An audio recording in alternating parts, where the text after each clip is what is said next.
இன்னைக்கு நம்ம பார்க்க போகிற தலைப்பு தமிழ் இலக்கணம். தமிழ் இலக்கணத்தில் இணை எழுத்துக்கள்னு ஒன்று இருக்குது. அதை பற்றி தான் நம்ம இந்த வீடியோவில் பார்க்க போகிறோம்.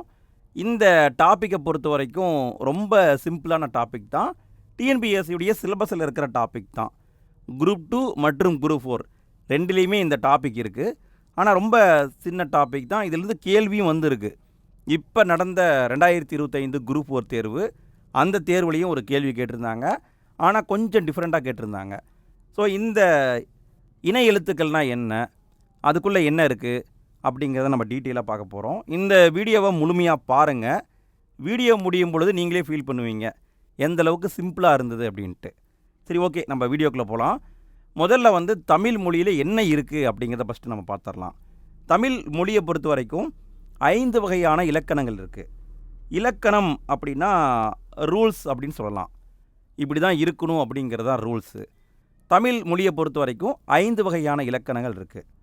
ஒன்று எழுத்துக்கான இலக்கணம், இன்னொன்று சொல்லுக்கான இலக்கணம், அடுத்தது பொருளுக்கான இலக்கணம், அடுத்து யாப் இலக்கணம், அணி இலக்கணம். இது என்ன அப்படின்னு கேட்டிங்கன்னா, எழுத்து இலக்கணம்னா எழுத்து எப்படி உருவாகுது, அந்த எழுத்தை எங்கெல்லாம் பயன்படுத்தணும் அப்படிங்கிறத பற்றி சொல்லக்கூடியது. சொல் அப்படின்னா சில எழுத்துக்கள் சேர்ந்து தானே சொல்லு, அந்த சொல் எப்படி உருவாகுது, புணர்ச்சி விதினா என்ன, அந்த மாதிரி கான்செப்டுக்குள்ளே வரும். பொருள் இலக்கணம்னா அந்த சொல்லுக்கான பொருள் என்ன, இந்த மாதிரி வரும். யாப்பு அப்படின்னா கட்டுதல்னு அர்த்தம். சொற்களை எப்படி ஒரு தொடராக அமைக்கணும் அப்படிங்கிறது தான் யாப்பு இலக்கணம். அடுத்து அணி இலக்கணம். அணி இலக்கணம் அப்படின்னா ஒரு தொடரை நம்ம நார்மலாக சொல்கிறத விட இன்னும் கொஞ்சம் அழகுபடுத்தி சொன்னால் நல்லாயிருக்கும். அப்போ கொஞ்சம் நம்ம அழகுபடுத்துவோம் இல்லைங்களா, அதான் அணி இலக்கணம். ஸோ தமிழ் மொழியில் பொறுத்த வரைக்கும் 5 வகையான இலக்கணங்கள் இருக்குது. அடுத்து நம்ம எழுத்துக்கு போகிறோம். எழுத்து அப்படின்னு பார்த்தீங்கன்னா ஒளி வடிவமாக எழுப்பப்படும், வரி வடிவமாக எழுதப்படும். நம்ம இப்போ ஆன்னு சொல்கிறோம், நான் ஒளியில் ஆன்னு சொல்கிறேன், அதே மாதிரி நான் எழுதுகிறேன் மற்றும் உச்சரிக்கிறேன். இந்த ரெண்டுக்குமே வரக்கூடியதான் எழுத்து. இந்த எழுத்துக்களை பொறுத்த வரைக்கும் தமிழ் மொழியில் உயிரெழுத்துக்கள், மெய்யெழுத்துக்கள், உயிர்மெய் எழுத்து, ஆயுத எழுத்து அப்படின்னு சொல்லிட்டு 4 டைப்பான எழுத்துக்கள் இருக்குது. இதில் ஃபஸ்ட்டு நம்ம பார்க்குறது உயிரெழுத்துக்கள். உயிரெழுத்துக்கள் அப்படின்னா அதாவது எழுத்துக்களில் உயிர் போன்றது. இப்போ நம்ம உடம்புல எப்படி உயிர் முக்கியமோ அந்த மாதிரி இந்த மாதிரியான எழுத்துக்கள் இல்லைன்னா தமிழ் மொழியே இல்லை அப்படின்னு சொல்லலாம். இந்த உயிரெழுத்துக்கள் எப்படி உருவாகுது? இயல்பான காற்று வெளிப்படும் பொழுது உயிரெழுத்துக்கள் பிறக்குது. அதாவது உயிரெழுத்துக்கள்னால் ஃபஸ்ட்டு என்னங்கிறத பார்த்துருங்க. அ, ஆ, இ, ஈ, உ, ஊ, எ, ஏ, ஐ, ஒ, ஓ, ஔ. இந்த 12 எழுத்துக்களும் தான் உயிரெழுத்துக்கள். இந்த 12 எழுத்துக்கள் தான் தமிழ் மொழியில் இருக்கிற உயிரெழுத்துக்கள். இந்த உயிரெழுத்துக்கள் எப்படி உருவாகுது? இயல்பாக காற்று வெளிப்படும் பொழுது உருவாகுது. இப்போ நான் உச்சரித்து காட்டுறேன் பாருங்களேன். ஆ, நான் பேசிக்காக வாயை திறந்தேன். ஆ, கொஞ்சம் காற்றை அழுத்தினேன். ஈ, கொஞ்சம் மெதுவாக பேசினேன். ஈ, காற்றை கொஞ்சம் அழுத்தினேன். இந்த மாதிரி காற்று இயல்பாக வெளிப்படும் பொழுது உருவாகிறது தான் உயிரெழுத்துக்கள். தமிழில் 12 எழுத்துக்கள் இருக்குது. இந்த உயிரெழுத்துக்கள் எப்படி பிறக்குதுன்னா வாயை திறத்தல், உதடுகளை விரித்தல், உதடுகளை குவித்தல், இந்த மாதிரி சில எளிமையான செயல்பாடுகளை நம்ம பண்ணாவே உயிரெழுத்துக்கள் பிறந்துடும். பார்த்திங்கன்னா 12 உயிரெழுத்துக்கள் இருக்குது. இந்த 12 உயிரெழுத்துக்களையும் நம்ம 2ஆக பிரிக்கலாம். குறில் எழுத்துக்கள், நெடில் எழுத்துக்கள். இங்கே பாருங்கள், இந்த ஆ, இ, உ, ஏ, ஓ, இந்த 5ம் குறில் எழுத்துக்கள். குறில் எழுத்துக்கள் 5, நெடில் எழுத்துக்கள் 7. ஸோ மொத்தம் 12 எழுத்து. இதில் குறில் எழுத்து 5, நெடில் எழுத்து 7. அடுத்து நம்ம பார்க்க போகிறது மெய் எழுத்து. மெய் அப்படின்னா உடம்புன்னு அர்த்தம். அதாவது உயிரெழுத்து உயிர் மாதிரி, தமிழ் மொழிக்கு உயிர் மாதிரி. மெய் எழுத்துங்கிறது உடம்பு மாதிரி. மெய் எழுத்துக்கள் இதை பொறுத்த வரைக்கும் 18 எழுத்துக்கள் இருக்குது. இக்கிலிருந்து இன் வரைக்கும் நீங்கள் படிச்சிருப்பீங்க. 18 எழுத்துக்கள் இருக்கு இல்லைங்களா? இந்த 18 எழுத்துக்களையும் 3 வகையாக பிரிக்கிறாங்க. வல்லினம், மெல்லினம், இடையினம். எப்படி வல்லினம், மெல்லினம், இடையினம்னு பிரிக்கிறாங்கன்னா அது எங்கே உருவாகுதோ அதை வச்சு தான் வல்லினம், மெல்லினம், இடையினம்னு சொல்கிறாங்க. இப்போ வல்லினம் அப்படின்னு எடுத்துக்கிட்டிங்கன்னா கசட, தபர நீங்கள் படிச்சிருப்பீங்க. இந்த எழுத்துக்கள், அந்த 6 எழுத்துக்களும் பார்த்திங்கன்னா வல்லின எழுத்துக்கள். இது எங்கே பிறக்குதுன்னா மார்பில் பிறக்குது. நம்ம கொஞ்சம் ஹார்டாக இதை உச்சரிக்கணும். இக்கு, இட்டு இந்த மாதிரி நீங்கள் ஹார்டாக உச்சரித்தா தான் அந்த எழுத்துக்கள் பிறக்கும். ஸோ இதுக்கு நம்முடைய மார்பு பகுதியிலேருந்து தான் ஒலியானது உருவாகுது. அடுத்தது மெல்லினம்னு பாருங்களேன். மெல்லினம் அப்படின்னா இப்போது இங்கு இம் இதெல்லாம் பார்த்திங்கன்னா நீங்கள் வந்து கேஷுவலாக சொல்கிற மாதிரி சொன்னாவே போதும், இந்த ஒலிகள் பிறந்துடும். இது பார்த்திங்கன்னா மூக்கில் பிறக்குது. இப்போ நீங்கள் மூக்கில் முனகிறான்னு சொல்லுவாங்க இல்லைங்களா, ம் ம் ம் நீங்கள் வாயவே திறக்க தேவையில்ல.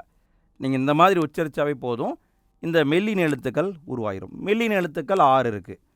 அடுத்து இடைநிலை எழுத்துக்கள்.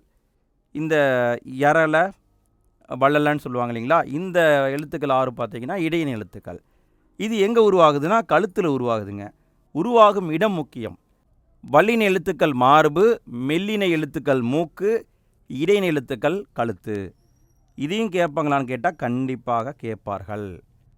எங்கே உருவாகுது அப்படிங்கிறது முக்கியம். சரி, அடுத்தது பாருங்கள். அடுத்தது வந்து உயிர்மெய் எழுத்து. நம்ம உயிரெழுத்து பார்த்தாச்சு, மெய் எழுத்து பார்த்தாச்சு. அடுத்து உயிர்மெய் எழுத்து. உயிரும் மெய்யும் சேர்ந்த எழுத்து தான் உயிர்மெய் எழுத்து. மெய் எழுத்துக்கள் 18, உயிரெழுத்துக்கள் 12. இந்த 30 எழுத்துக்களும் ஒன்றோட ஒன்று கலக்கிறதுனால உருவாகிறது தான் உயிர்மெய் எழுத்துக்கள். மொத்தம் பார்த்திங்கன்னா 216 எழுத்துக்கள் தமிழ் மொழியில் இருக்குது.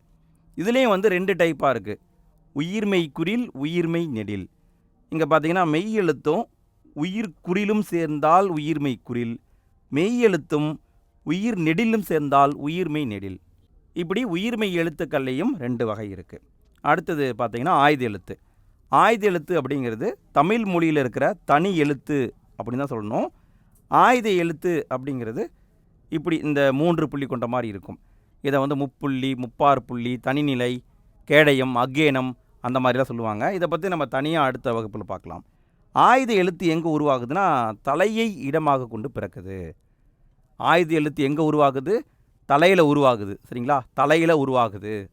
இந்த உருவாகும் இடங்களை பார்த்துக்கோங்க. அடுத்து நம்ம பார்க்க போகிறது மாத்திரை. நம்ம வந்து சொன்னோம் இல்லைங்களா, குறில், நெடில் இந்த மாதிரிலாம் வகைப்படுத்துகிறோம் இல்லைங்களா. அதை எப்படி வகைப்படுத்துகிறாங்க அப்படின்னா மாத்திரை அப்படிங்கிற அளவால் தான் வகைப்படுத்துகிறாங்க. மாத்திரை என்பது கால அளவை குறிக்கிறது. கால அளவு என்ன? கால அளவு ஒரு மாத்திரைனா ஒரு முறை கண் இமைக்கவோ, கண்ணை மூடி திறப்போம் இல்லைங்களா, அந்த டைம் ஒரு மாத்திரைன்னு சொல்லலாம். அல்லது ஒரு முறை கை நொடிக்கவோ, கையை சொடக்கு போடுவோம் இல்லைங்களா, அந்த டைமையும் நம்ம சொல்லலாம். ஒரு மாத்திரைனா ஒரு முறை கண்ணை சிமிட்டுறது, இல்லை கையை வந்து ஒரு டைம் வந்து சொடக்கு போடுறது. இந்த அளவு தான் மாத்திரை அளவுன்னு சொல்கிறாங்க.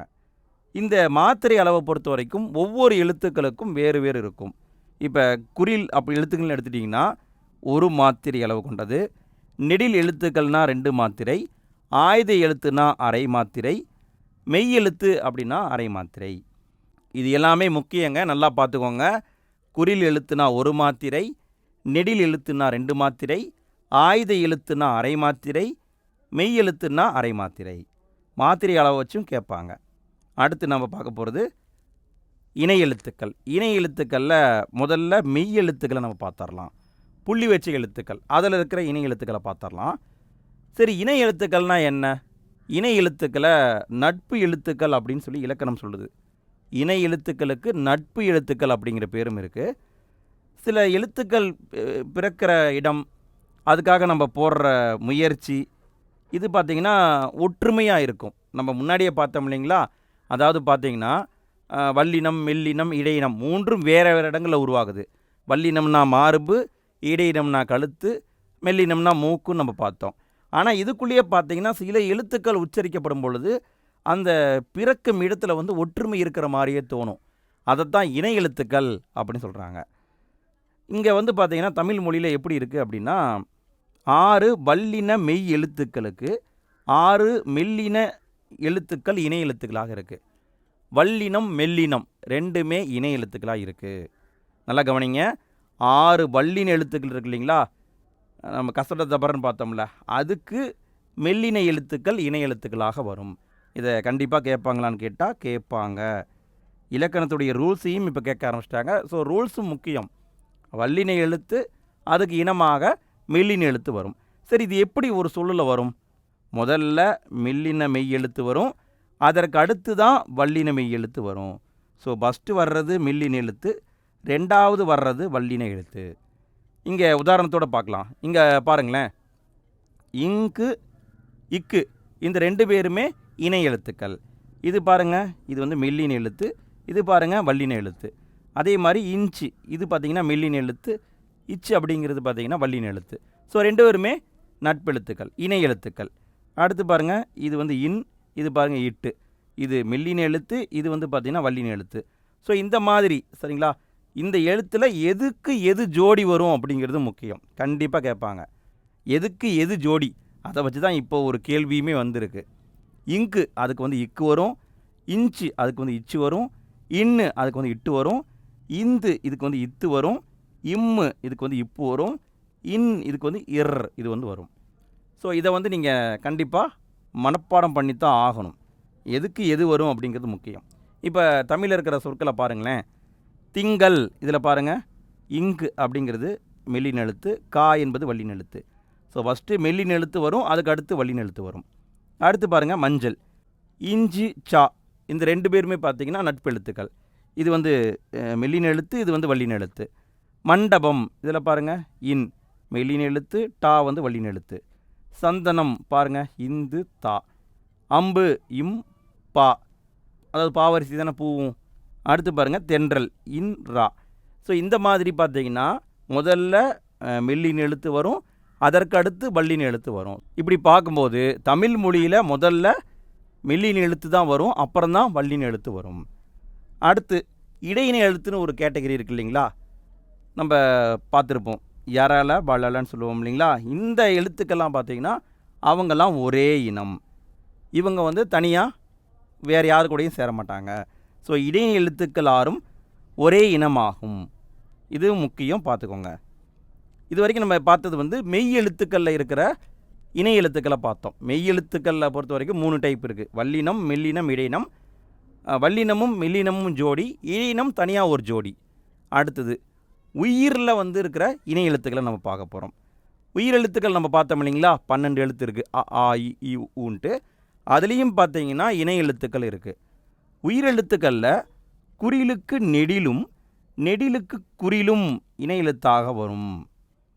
ஒரு குறில் எழுத்துக்கு நெடில் எழுத்து வரும், நெடில் எழுத்துக்கு குறில் எழுத்து வரும். இங்கே பாருங்களேன், ஆ அப்படிங்கிறது நெடில் எழுத்து, அதுக்கு ஜோடி குறில் எழுத்து. ஈ அப்படிங்கிறது நெடில் எழுத்து, அதுக்கு ஜோடி குறில் ஈ எழுத்து. ஊக்கு அதே மாதிரி ஊ. ஏ இதுக்கு ஏ, ஐ இதுக்கு ஈ, ஓ இதுக்கு ஓ, ஔ இதுக்கு ஊ. இங்கே நல்லா கவனிங்க, இந்த உயிரெழுத்துக்களை பொறுத்த வரைக்கும் மொத்தம் பார்த்திங்கன்னா 12 எழுத்து இருக்குது. இந்த 12 எழுத்தில் ஐ அப்படிங்கிறதுக்கும் ஔ அப்படிங்கிறதுக்கும் குறியிலே கிடையாது. இந்த 2மே நெடில் எழுத்துக்கள். ஐ 2 மாத்திரை, ஔ இதுவும் 2 மாத்திரை. இந்த 2மே நெடில் தான். இதுக்கு ஜோடியாக குறில் இருக்கான்னு கேட்டால் குறில் இல்லை, குறில் எழுத்தே இல்லையே. அப்போ என்ன வரும்னா, இதை தான் இப்போ எக்ஸாம்பிள் கேட்டிருந்தாங்க. ஐக்கு ஈ வரும், ஔவுக்கு ஊ வரும். ஸோ இது முக்கியம், இதையும் கேட்பாங்க. ஐ அப்படிங்கிற எழுத்துக்கு ஈ வரும், ஔ அப்படிங்கிற எழுத்துக்கு ஊ வரும். சரி, இப்படி ஜோடியாக வரும்னு நம்ம பார்த்துட்டோம் இல்லைங்களா. உயிரெழுத்துலேயும் ஜோடி இருக்குது, மெய் எழுத்துலேயும் ஜோடி இருக்குது. இந்த இடத்துல ஒரு முக்கியமான விஷயத்தை கவனிங்க. சொல்லில் வந்து உயிரெழுத்துக்கள் சேர்ந்து வருவது இல்லை. மெய் எழுத்துக்களை நம்ம முன்னாடியே பார்த்தோம், தென்றல், மஞ்சள் அப்படிலாம் பார்த்தோம். அதில் பொதுவாக பார்த்தீங்கன்னா வல்லினம் மெல்லினம் சேர்ந்தே வரும். நம்ம அன்றாட வாழ்க்கையில் அந்த சொற்களை பயன்படுத்துகிறோம். ஆனால் உயிரெழுத்தில் இந்த மாதிரி இணை எழுத்துக்கள் வர்ற எழுத்துக்களை நம்ம அதிகமாக பயன்படுத்துவோமான்னு கேட்டால் பயன்படுத்துறது இல்லை. சொல்லில் உயிரெழுத்துக்கள் சேர்ந்து வர்றதும் இல்லை. ஆனால் வரும். எங்கே வரும்னா, அளபடை அப்படின்னு ஒன்று இருக்குது, நீங்கள் படிச்சிருப்பீங்க. சொல்லிசை அளபடை, இன்னிசை அளபடை அந்த மாதிரி படிச்சிருப்பீங்க இல்லைங்களா. அதில் மட்டும் நெடிலை தொடர்ந்து அதனுடைய இனமான குறில் எழுத்து வரும். எங்கே வரும்னா, அளபடையில் மட்டும்தான் விதிவிலக்கு. அங்கே மட்டும்தான் நம்ம இந்த இணை எழுத்துக்களை பார்க்க முடியும், வேறு எங்கேயுமே பார்க்க முடியாது. ஸோ இப்படியும் கேட்கலாம். உயிரெழுத்துக்களில் இணை எழுத்துக்கள் இருப்பதை அளபடையில் மட்டும்தான் நம்ம பார்க்க முடியும், வேறு எங்கேயுமே பார்க்க முடியாது. இங்கே உதாரணம் கொடுத்துருக்காங்க பாருங்கள். ஓதல், தூவும், தளி, இதெல்லாம் பார்த்திங்கன்னா உயிர் எழுத்தில் இருக்கிற இணை எழுத்துக்கள். ஆனால் இதை வந்து அன்றாட வாழ்க்கையில் நம்ம பயன்படுத்துவோமான்னு கேட்டால் பயன்படுத்த மாட்டோம். அளபடையில் மட்டும்தான் பயன்படுத்துவோம். அடுத்து இறுதியாக ஒரே ஒரு பாயிண்ட்டை கவனிங்க. தமிழ் எழுத்துக்களில் ஆயுத எழுத்துக்கு மட்டும் இணை எழுத்து இல்லை. ஆயுத எழுத்து இருக்கு இல்லைங்களா, அதுக்கு வந்து இணை எழுத்தே கிடையாது. நல்லா பார்த்துக்கோங்க. இந்த இடத்த பொறுத்த வரைக்கும் எப்படி எக்ஸாமில் கேள்விகள் வர வாய்ப்பு இருக்குது அப்படின்னா, அதாவது வல்லினத்துக்கு எது இணை எழுத்தாக வரும், இந்த மாதிரி டைரெக்டாக கேட்கலாம். இதை வந்து கூற்று காரணம் அடிப்படையிலையும் கேட்க வாய்ப்பு இருக்குது. ஏன்னா இப்போ நடந்த தேர்வுலையும் கூற்று காரணம் டைப்பில் நிறைய கேட்டிருக்காங்க. அடுத்தது பார்த்திங்கன்னா, முதல்ல எது வரும், மெல்லினம் வருமா வல்லினம் வருமா, இதை வச்சும் கேட்பாங்க. முதல்ல வர்றது மெல்லினம் தான் வரும், அடுத்து தான் வல்லினம் வரும். அதே மாதிரி இந்த சொற்களை கொடுத்துட்டு இந்த சொற்களில் தவறானது எது அப்படின்னும் கேட்கலாம். நேரடியாக வெளிப்படையாக சொல்லாமல் மறைமுகமாக வந்து இந்த சொற்களை கொடுத்துட்டு இதில் எது தவறானது, பொருந்தாது அப்படின்னும் கேட்கலாம். அடுத்தது பார்த்திங்கன்னா உயிர் இணை எழுத்துக்கள், இதை பற்றி ஸ்டேட்மெண்ட்டாகவும் கேட்கலாம். ஸோ இணை எழுத்துக்கள் அப்படிங்கிற தலைப்பு வந்து இவ்வளோ தான் இருக்குது. நீங்கள் இதை தெரிஞ்சிட்டா போதும். நம்ம அடுத்தடுத்து வரக்கூடிய வீடியோக்களில் நம்ம டெஸ்ட்டு நிறைய போடலான் இருக்கோம்.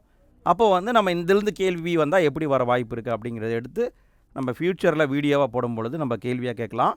அப்போ உங்களுக்கு கொஞ்சம் பயிற்சி கிடைக்கும். ஸோ இப்போதைக்கு இலக்கணம் என்னங்கிறத மட்டும் நீங்கள் தெரிஞ்சுக்கோங்க. இதே மாதிரி இலக்கணம் வீடியோக்கள் தொடர்ந்து நிறைய வந்துகிட்டு இருக்குது. மறக்காமல் எல்லா வீடியோவையும் பார்த்து பயன்பெற்றுக் கொள்ளுங்கள். சரிங்க, அடுத்த வீடியோவில் சந்திப்போம். நன்றி.